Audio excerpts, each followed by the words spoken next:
Hello everyone, this is Urvashi Chauhan and you are watching Courts Today by Livelaw. We bring to you the latest and in-depth legal coverage. Here is a brief of what all happened in the Indian courts today. Let me begin with the update on the day 7 of Constitution Bench hearing on legalization of same-sex marriage.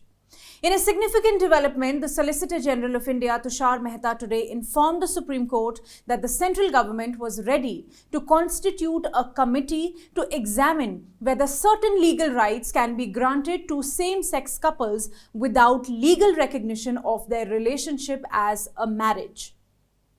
At the last hearing, the bench had asked the Solicitor General to get instructions from the government on whether certain rights could be granted to same-sex couples to ensure their social security and welfare.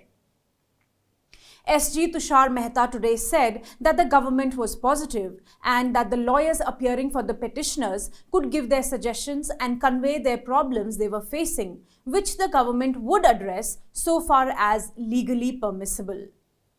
The CJI then suggested that the Attorney General R. Venkataramani, Solicitor General and the lawyers appearing in the matter could have a meeting over the weekend for a discussion. But he also clarified that the court would decide the constitutional issue regarding the rights of queer couples to marry regardless of the concessions which the union may make. The Constitution Bench of the Supreme Court will continue hearing the batch of petitions on next Tuesday, that is 9th May. In another update on the controversial movie The Kerala Story, Supreme Court today refused to entertain writ petitions filed against it and granted liberty to the petitioners to move the Kerala High Court, where a similar petition is already pending. Two petitions were placed before the Supreme Court, the first one by Islamic clerics body Jamaat Ulema-e-Hind, seeking addition of a disclaimer to the film to state that it is wholly fictional. The second petition was filed by Qurban Ali challenging the film's release.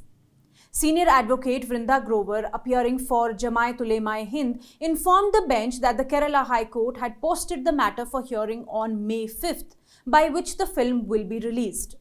A bench comprising CJI D.Y. Chandrachud and Justice P.S. Narasimha gave liberty to the petitioners to seek a hearing in the High Court before the scheduled date of release of the film, that is May 5th. Also, senior advocate Harish Salve, appearing for the movie makers, stated that they were not agreeable to adding the disclaimer saying the film is wholly fictional. While disposing of the writ petitions, the Supreme Court observed that the reliefs sought by the petitioners under Article 32 of the Constitution are capable of being sought before the High Court under Article 226. For more updates on the same, stay tuned. In a significant development, the Supreme Court today refused to commute the death sentence of Babbar Khalsa terrorist Balwant Singh Rajoana to life imprisonment on the ground of long pendency of the mercy petition before President of India. The BKI operative was convicted for his role in the assassination of the former Chief Minister of Punjab, Beyant Singh, in August 1995. A three-judge bench of Justices B.R. Gavai, Vikram Nath and Sanjay Karol was hearing a writ petition seeking for his death sentence to be commuted on the ground of a long delay in considering the mercy petition filed for him. The petitioner's lawyer, senior advocate Mukul Rohtagi, relied on the decision in Union of India versus Sri Haran Murugan, in which the Supreme Court had held that long pendency of mercy petition can be a ground to commute death penalty. Earlier this year in March, the Supreme Court bench had reserved its verdict and today refused to commute the death sentence. The Supreme Court today set aside the Andhra Pradesh High Court order which stayed the investigation into the Amravati land scam. The background of the case is that charges of amassing huge wealth by illegal means under the garb of developing Amravati, the proposed capital city, have been levelled against TDP Supremo N. Chandrababu Naidu and his cohorts by the current government led by YSR Jagan Mohan Reddy. Under Reddy's premiership, a cabinet subcommittee was formed to scrutinize various policy decisions and programs by the previous government. On the basis of the report of this subcommittee, an SIT was constituted to conduct an investigation into the allegations of corruption and fraudulent land transactions at Amravati. These government actions came under the scanner of the High Court. The High Court had said that the current government did not have the power to review all policies propounded by their predecessors. The Andhra Pradesh government then challenged the High Court order, which stayed the government orders sanctioning the constitution of an SIT to investigate into the allegations of land scam. Today, the Supreme Court bench comprising Justices M.R. Shah and C.T. Ravi Kumar said that the High Court ought not to have granted interim stay as the entire matter was at a premature stage. So the Supreme Court set aside the High Court order while making it clear that nothing was expressed on the merits of the case. As a result of this, the SIT can now investigate the allegations of the land scam. To read the full article, you can click on the link given in the description box. In the petition moved by top women wrestlers of the country seeking registration of FIR against Wrestling Federation of India President Brij Bhushan Singh over alleged sexual harassment, the petitioners have sought permission to file an additional affidavit in a sealed cover.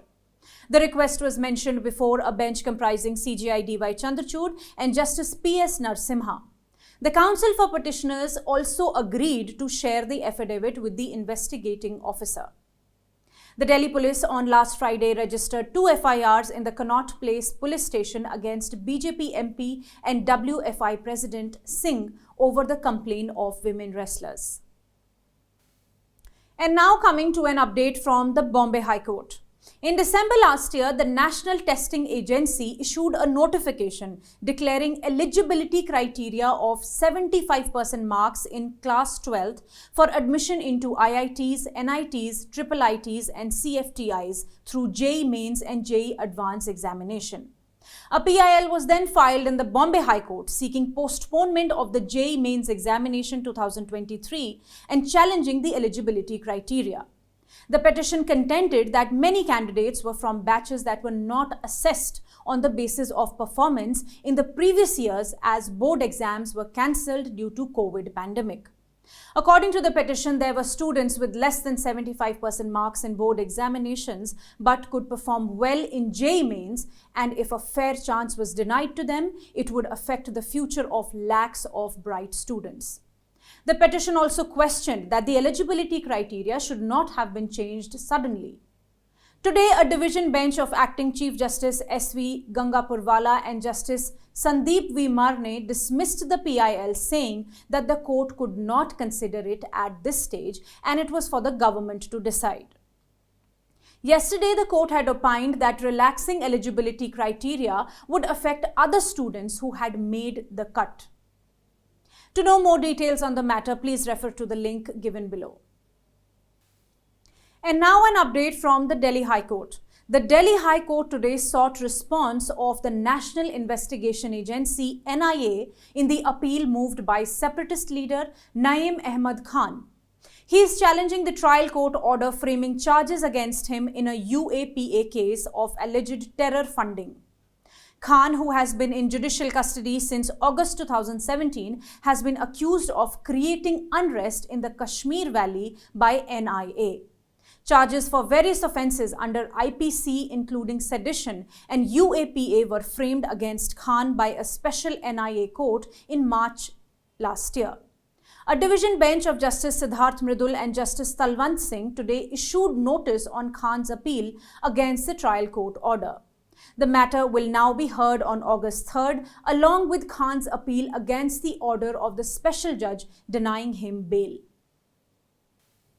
And lastly, coming to an update from National Company Law Tribunal, Delhi.